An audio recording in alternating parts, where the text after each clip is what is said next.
எசாயா 1 உசியா, யோத்தாம், ஆகாசு, எசேக்கியா என்போர் யூதா நாட்டின் அரசர்களாய் இருந்த காலத்தில் யூதா எருசலேம் என்பவற்றைக் குறித்து ஆமோத்சின் மகன் எசாயா கண்ட காட்சி.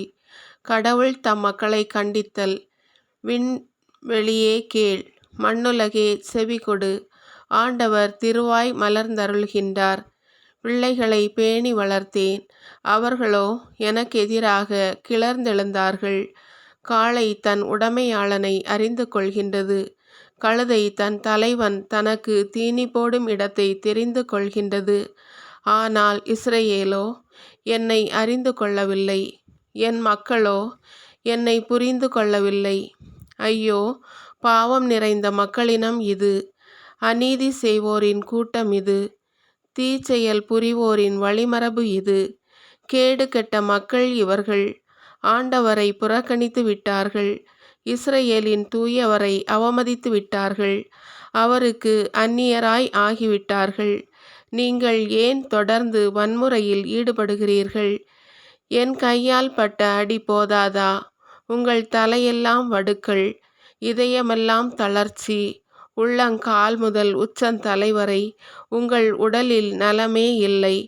ஆனால் காயங்கள், கண்டி போன வடுக்கள், சீழ்வடியும் புண்களே நிறைந்துள்ளன. அங்கே சீழ் பிதுக்கப்படவில்லை, கட்டு போடப்படவில்லை, எண்ணெய் பூசி புண் ஆற்றப்படவும் இல்லை.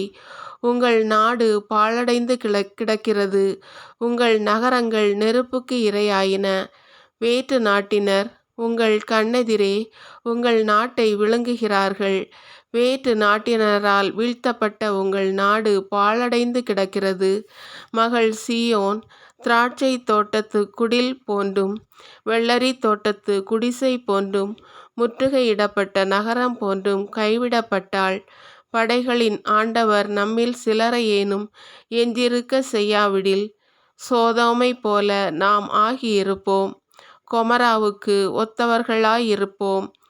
எருசலேமே, உன்னை ஆளுகிறவர்களும் உன் மக்களும் சோதோம் கொமோராவை போன்றவர்களாயிருக்கின்றனர். நம் ஆண்டவரின் அறிவுரையை கேளுங்கள், அவர் தம் கட்டளைக்கு செவி சாயுங்கள். எண்ணற்ற உங்கள் பலிகள் எனக்கு எதற்கு என்கிறார் ஆண்டவர். ஆட்டுக்கிடாய்களின் எரிபலிகளும் கொழுத்த விலங்குகளின் கொழுப்பும் எனக்கு போதுமென்றாகிவிட்டன. காளைகள், ஆட்டுக்குட்டிகள், வெள்ளாட்டு கிடாய்கள் இவற்றின் இரத்தத்திலும் எனக்கு நாட்டமில்லை. நீங்கள் என்னை வழிபட என் திருமுன் வரும்போது இவற்றையெல்லாம் கொண்டு வந்து என் கோயில் முற்றத்தை மிதிக்க வேண்டுமென்று கேட்டது யார்? இனி காணிக்கைகளை வீணாக கொண்டு வர வேண்டாம். நீங்கள் காட்டும் தூபம் எனக்கு அருவருப்பையே தருகிறது. நீங்கள் ஒழுங்கீனமாக கொண்டாடும் அமாவாசை ஓய்வு நாள் வழிபாட்டு கூட்டங்களை நான் சகிக்க மாட்டேன். உங்கள் அமாவாசை திருவிழா கூட்டங்களையும் என் உள்ளம் வெறுக்கின்றது. அவை என்மேல் விழுந்த சுமையாயின, அவற்றை சுமந்து சோர்ந்து போனேன். என்னை நோக்கி உங்கள் கைகளை நீங்கள் உயர்த்தும் போது பாராமுகத்தினராய் நான் இருப்பேன். நீங்கள் தொடர்ந்து மன்றாடினாலும் நான் செவி கொடுப்பதில்லை. உங்கள் கைகளோ இரத்த கரையால் நிறைந்திருக்கின்றன. உங்களை கழுவி தூய்மைப்படுத்துங்கள். உங்கள் தீச்செயலை என் திருமுன்னிலிருந்து அகற்றுங்கள். தீமை செய்தலை விட்டொழியுங்கள். நன்மை செய்ய கற்றுக்கொள்ளுங்கள். நீதியை நாடி தேடுங்கள். ஒடுக்கப்பட்டோருக்கு உதவி செய்யுங்கள். திக்கற்றோருக்கு நீதி வழங்குங்கள். கைம்பெண்ணுக்காக வழக்காடுங்கள். வாருங்கள், இப்பொழுது நாம் வழக்காடுவோம் என்கிறார் ஆண்டவர். உங்கள் பாவங்கள் கடுஞ்சிவப்பாய் இருக்கின்றன, எனினும் உறைந்த பனி போல அவை வெண்மையாகும். இரத்த நிறமாய் அவை சிவந்திருக்கின்றன, எனினும் பஞ்சை போல அவை வெண்மையாகும். மனமுவந்து நீங்கள் எனக்கு இணங்கி நடந்தால் நாட்டின் நற்கனிகளை உண்பீர்கள்.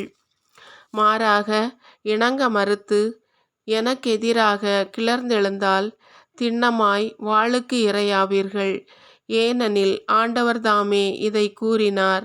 உண்மையாய் இருந்த நகரம் எப்படி விலைமகள் போல் ஆயிற்று. முன்பு அந்நகரில் நேர்மை நிறைந்திருந்தது, நீதி குடிகொண்டிருந்தது. இப்பொழுதோ கொலை பாதகர் மலிந்துள்ளனர். உன் வெள்ளி களிம்பேறிற்று, உன் மதுபானம் நீர்க்கலப்பாயிற்று. உன் தலைவர்கள் வன்முறையில் ஈடுபடுகின்றனர், திருடருக்கு தோழராய் இருக்கின்றனர்.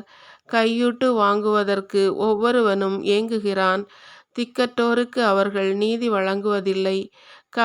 கைம்பெண்ணின் வழக்குகளை தீர்ப்பதில் கவனம் செலுத்துவதில்லை. ஆதலால் படைகளின் ஆண்டவரும் இஸ்ரவேலின் வல்லவருமாகிய ஆண்டவர் கூறுவது இதுவே: என் எதிரிகளை பழி வாங்குவேன், என் பகைவர் மேலுள்ள சீற்றத்தை தீர்த்து கொள்வேன். உனக்கு நேராக என் கைகளை நீட்டுவேன், உன்னை நன்றாக புடமிட்டு உன் களிம்பை நீக்குவேன். உன்னிடமுள்ள உலோக கலவை அனைத்தையும் நீக்குவேன்.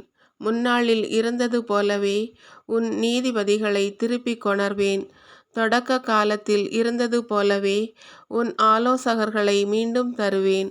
அப்பொழுது எருசலேம் நீதியின் நகர் என பெயர் பெறும், உண்மையின் உறைவிடம் எனவும் அழைக்கப்படும். நீதி சீயோனை மீட்கும், நேர்மை மனமாற்றம் அடைவோரை விடுவிக்கும். ஆனால் வன்முறையாளரும் பாவிகளும் ஒருங்கே அழிந்தொழிவர். ஆண்டவரை புறக்கணித்தவர்கள் அனைவரும் இல்லாதொழிவர். நீங்கள் நாடி வழிபட்ட தேவதாரு மரங்களை முன்னிட்டு மானக்கேடு அடைவீர்கள்.